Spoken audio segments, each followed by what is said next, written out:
Welcome to the next episode in the Public Finance series. In these episodes, we help you understand how the government spends money and how they collect that money from you in the first case to spend it. Because they start by collecting taxes, then if there is a deficit, they borrow money from external sources and domestic sources.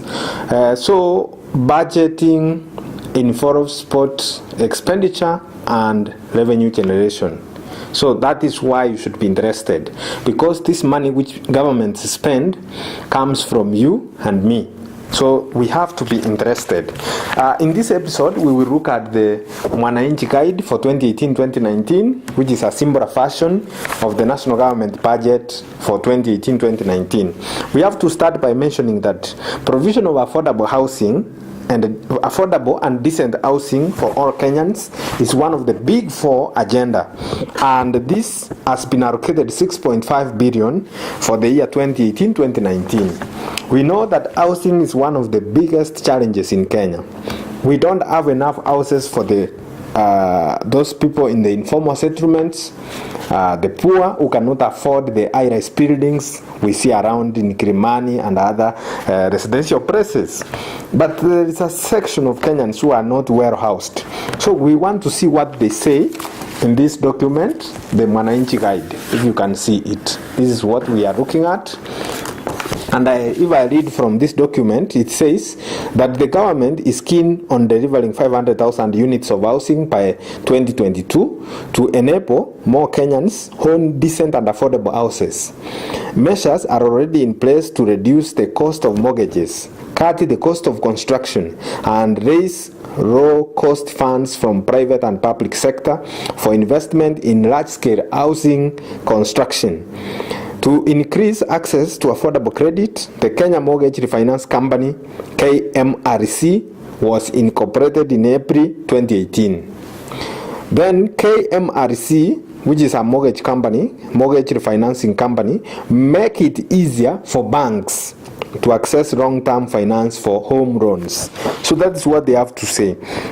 In the first project, in order to provide 500,000 units of housing by 2022, they have started, or the government is planning to construct 80,000 houses in Mafoko, Machakos County.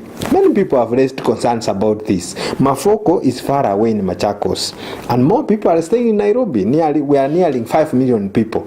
How will people get to Mafoko, considering the jam on Mombasa Road? Especially have a right railway which transfers people from Nairobi City after work in the evening to Mafoko, or from Mafoko to Nairobi in the morning to do work. I don't know how it will happen, or these people will be working at Mafoko. We will see. But an organization called Economic and Social Rights Center has produced a very high quality report interrogating the affordable housing or affordable and decent housing strategy of national government. The organization aims at making this housing or provisional housing better by pointing out the loopholes and also giving recommendations. We will look at that later. But first, the key allocations in the budget. We said there is a total of 6.5 billion towards provision of affordable and decent housing, and 1 billion is for construction of affordable housing. And we will see whether there is a difference between affordable and social housing. Number two, there is a 2 billion for construction of social housing units. So that makes it 3 billion for affordable housing and social housing. There is a 1.5 billion for construction of police, housing for police and Kenya prison. Then, this guy is in Kenya prison and the police, in the past they used to stay in low quality houses which are very poor quality. 1.5 billion for civil servant housing scheme, because civil servants need to have their own places where to stay. 1.5 billion for them. 2.5 for Kisumu Urban Program, which we will cover later. 4.3 billion for Nairobi Metropolitan Services, and finally 11.7 billion for Kenya Urban Program. So the total which is in the budget really is 6.5 billion, which would be from the national government.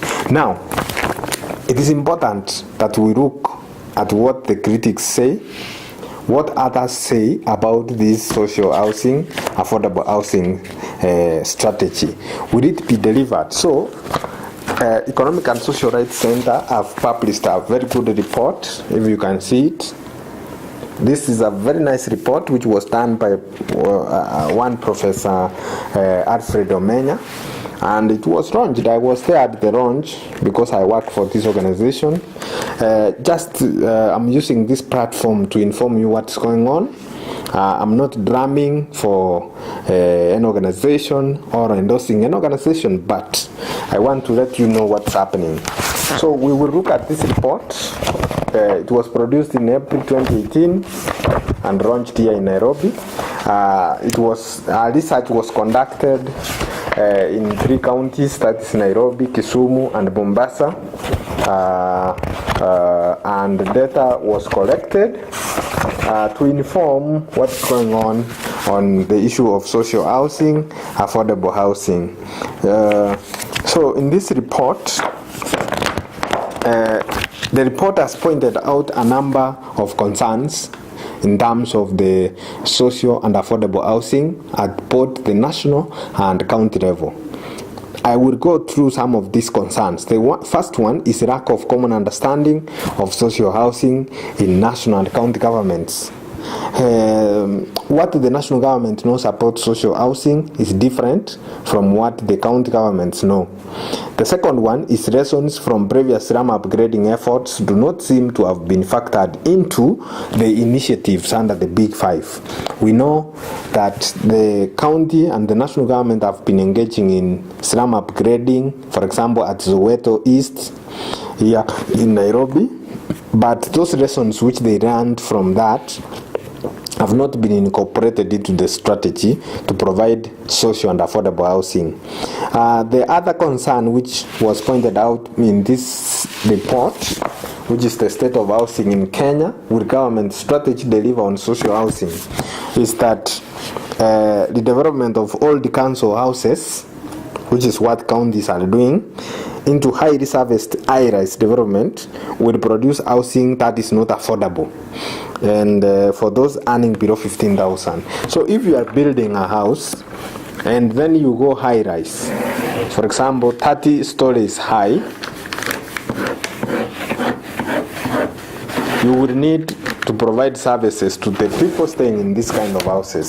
So if this is a story building, someone who is staying up here will need services like water, will need to get from the ground floor to the 20th floor or 30th floor, and that would require a lift to lift this person from ground floor to each floor where he stays. And lifts consume electricity. They don't work on air or on natural forces. They use electricity, so there will be electricity bills to pay. Then there is water. For you to get water on the 30th floor or 21st floor or 20 something floor or even 50th floor, you will need to use the lift if you are fetching water from down here, or alternatively you will need water to be piped to your floor, maybe the 30th floor, and that also calls for money to pump that water to this floor.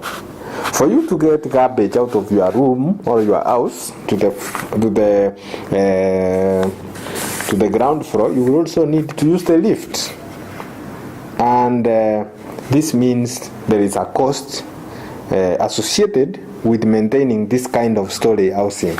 So according to this report, it is if you build or construct story houses, they are going to be more expensive than the affordable housing we are talking about. The other one is that there is very limited consultation with beneficiaries. The major beneficiaries or the end users are the citizens of Kenya. But were they consulted when the Big Four agenda was being formed? Did they give their input? In most government development projects, you find that consultation even with the beneficiaries is not there. The most recent example is the National Housing Fund, which was proposed by C.S. Rotich during his budget speech. He said that they will be getting some 0.5% out of every employee's salary. If you are earning 50,000, 0.5% will be deducted every month towards the National Housing Fund, which will be used to build these houses. This thing was not in the plan. Employees were never consulted. Employers were never consulted. COTU, which is headed by Francis Atwoli, recently opposed the plan to deduct money from employees. He said that if we deduct money, the 0.5%, that will be against the International Labour Organization Convention to protect workers' wages. Already, the living standards in the country are very high. The cost of everything is going high due to inflation. So, deducting money from people to contribute to the National Housing Fund is not a good idea at all. The Employers Federation of Kenya, EFK, has also opposed this plan by the National Treasury to introduce a 0.5% on employees, and I think a 7.5% of the gross salary to be contributed by the employer. Employers were never consulted on this matter, so there is limited consultation with beneficiaries. Then some of the pilot sites are not appropriate. According to the report, they seem to have been picked in a hurry without consideration of all the factors. A case in point is Kiambu in Nairobi.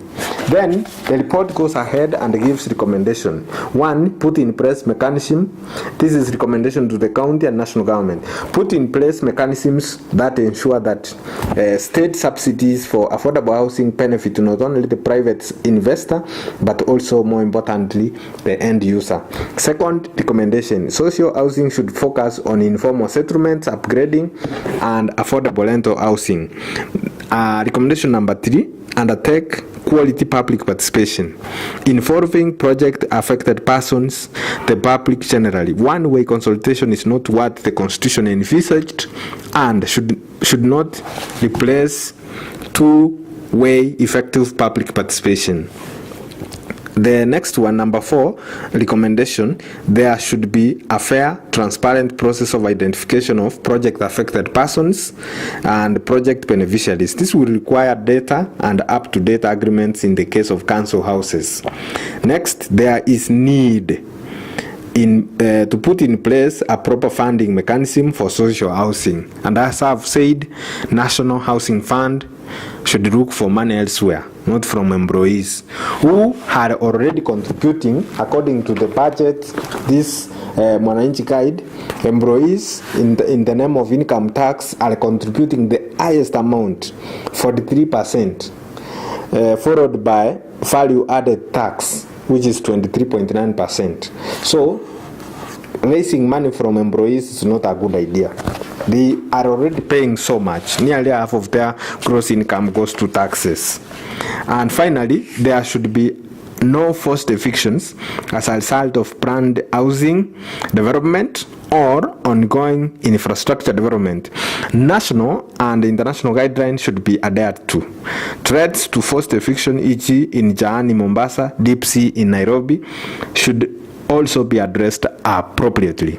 That is the end of my episode on housing in Kenya and how it will be funded to produce over 500,000 units of housing. Thank you very much.